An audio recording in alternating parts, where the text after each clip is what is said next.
Okay, so we've just finished our Triumph Enduro launch today at Star Glen Lodge, and we've had an epic day considering the conditions. Straight off the bat, this 250 that I rode, yeah, really impressive bike. I really enjoyed riding it.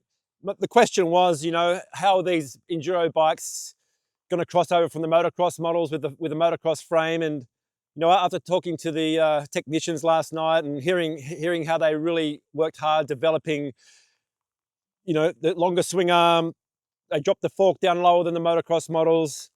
They had different clamps, just to make it more compliable in the bush for enduro, and it really does feel really nice in the bush. I think with the 250, you know, it's got a very impressive engine. You know, from the bottom to the mid, it just pulls. It pulls so nicely, and you don't really have to use the clutch a lot, like compared to a lot of 250s when you're trying to get going out of a corner or up a hill.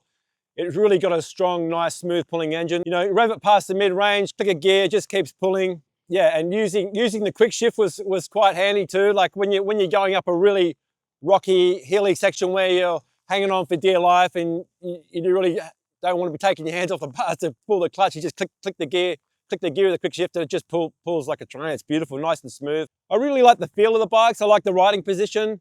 Foot pegs to handlebar, felt really nice, very comfortable to ride. They feel very stable on the trail. Like today we had some really challenging terrain where it was quite rocky, up and down steep hills, and you can really charge the hill and feel safe. Like it feels really compliant and very stable under brakes and downhill when you're braking down hills across ruts. And yeah, it felt really nice. And I think what I like about the Triumph Enduro models, you know, straight off the showroom floor, is it's stacked with like a lot of quality parts. I mean, you've got the Pro Taper bars, you've got the Athena ignition system, you've got the DID Dirt Star wheel rim standard, and you've got the KYB front forks, shock.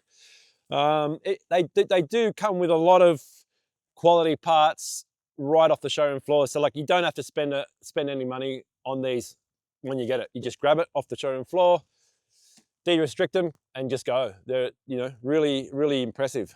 When I first rode the 450, it was in more of a tighter tighter terrain, and it was sort of like most 450s in the tight terrain, they are a bit of a handful.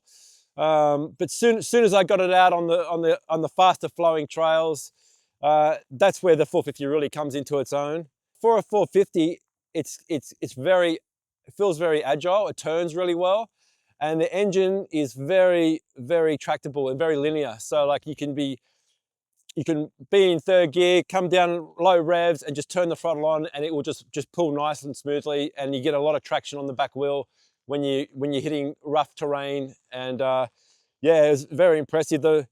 I rode this the second half of the day, and we were hitting a lot of faster sections, and yeah, it just felt really, really nice to ride. After having ridden both bikes all day in a range of really challenging terrain, from technical uphill rocky sections, a lot of slippery sections, and the traction control on both bikes really worked well. I was pretty impressed with that. Triumph has done an excellent job with these off-road models for their first enduro model. I'd confidently say go check them out, because they're a really good bike. Hats off to them. I think they've done a great job, and yeah, thanks for the opportunity to ride them. We had a great day. I'll be doing a deeper dive into both models in their September issue of Dirt Actions, which is number 264.